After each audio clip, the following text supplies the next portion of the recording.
സജ്ജനങ്ങളെ നമസ്കാരം.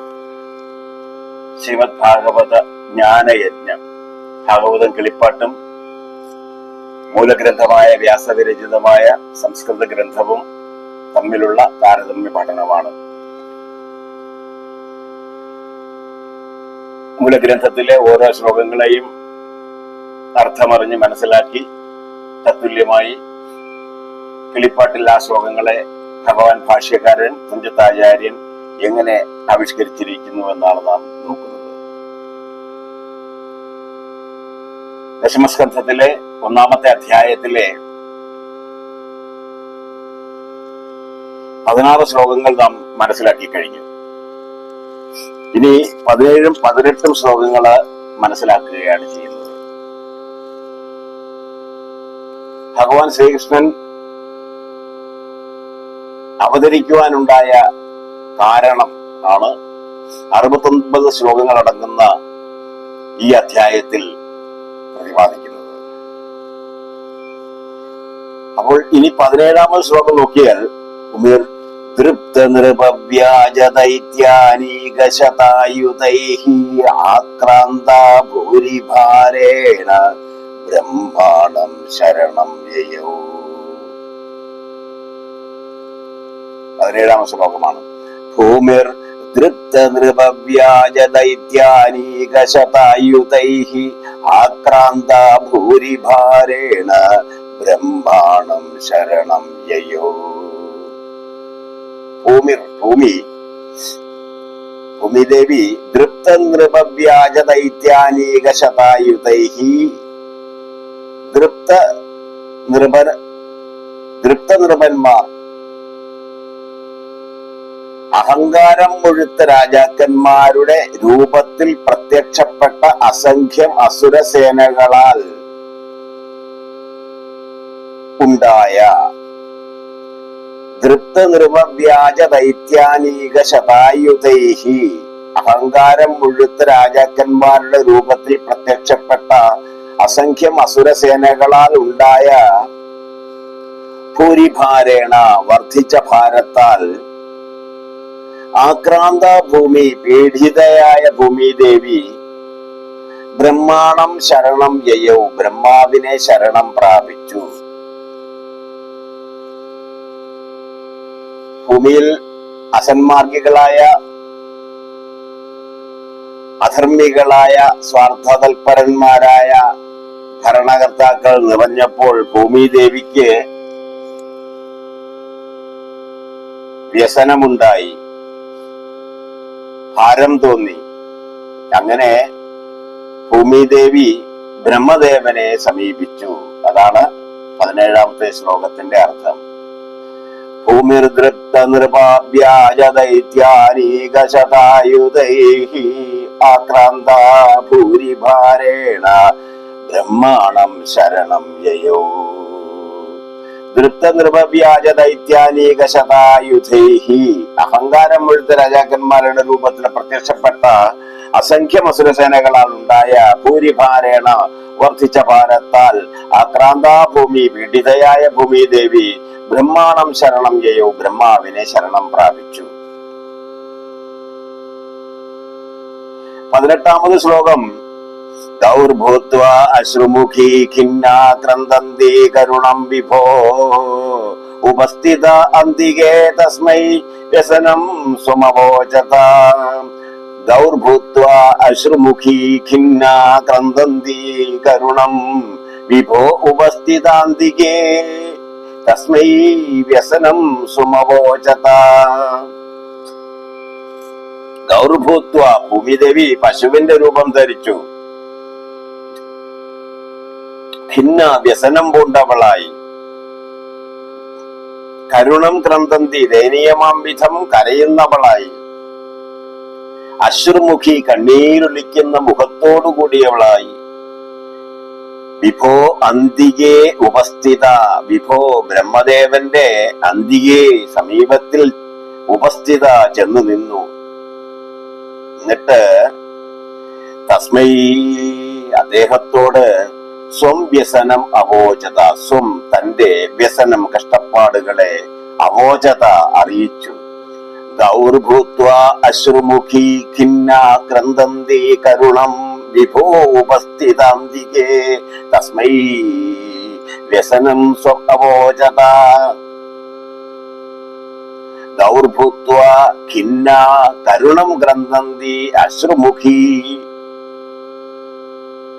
പശുവിന്റെ രൂപം ധരിച്ചു വ്യസനം പൂണ്ടവളായി, ദയനീയമാം വിധം കരയുന്നവളായി, കണ്ണീരൊലിക്കുന്ന മുഖത്തോടുകൂടി വിഭോ അന്തികേ ഉപസ്ഥിത തസ്മൈ സ്വം വ്യസനം അവോചത. ബ്രഹ്മദേവന്റെ സമീപത്ത് ചെന്നു നിന്ന് അദ്ദേഹത്തോട് തന്റെ കഷ്ടപ്പാടുകളെ അറിയിച്ചു. ഇതാണ് 18ാമത് ശ്ലോകം.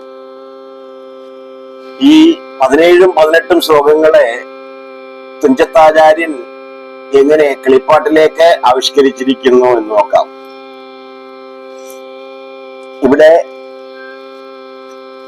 ഈ ഭാഗം മുതൽ കിളിപ്പാട്ടിൽ ശ്രീകൃഷ്ണ അവതാരം എന്ന അധ്യായം ആരംഭിക്കുകയാണ്. മൂലഗ്രന്ഥത്തിൽ ഇനിയും 2 അധ്യായങ്ങൾക്ക് ശേഷമാണ് ശ്രീകൃഷ്ണ അവതാരം എന്ന ആ ഭാഗം എത്തുന്നത്. കേട്ടുകൊള്ളുകെങ്കിൽ അമരാസുര യുദ്ധത്തിങ്കൽ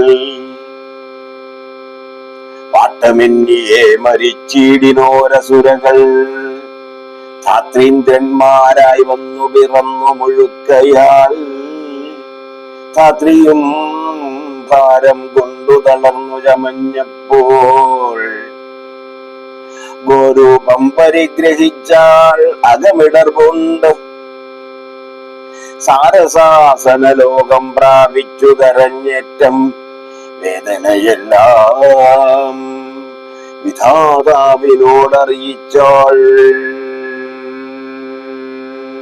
വേദാവും വിചാരിച്ചു കണ്ടു.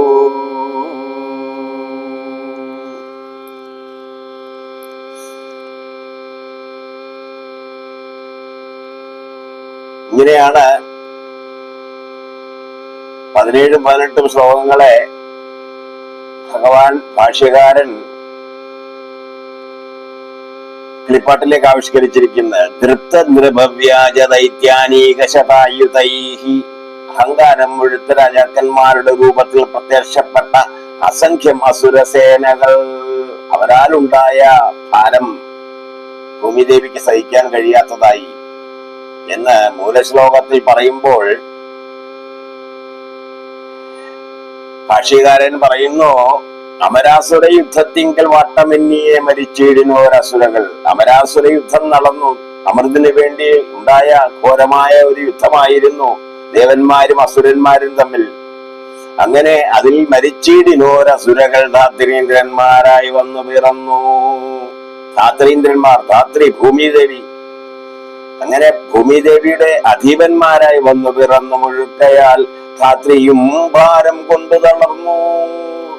ധാത്രിയും ഭൂമിദേവിയും അധർമ്മികളായ അസുരന്മാരാൽ ഭൂമി നിറഞ്ഞപ്പോൾ ഭൂമിദേവിക്ക് വളരെ ഭാരം അനുഭവപ്പെട്ടു.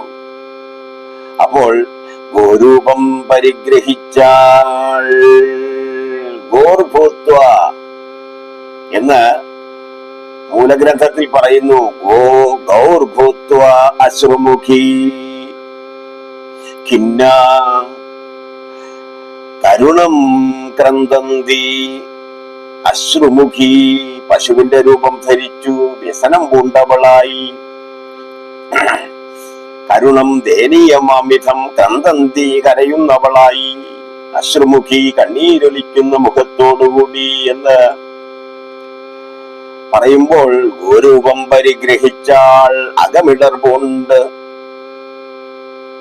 സാരസാസന ലോകം പ്രാപിച്ചു കരഞ്ഞേറ്റം വേദനയെല്ലാം വിധാതാവിനോടറിയിച്ചോൾ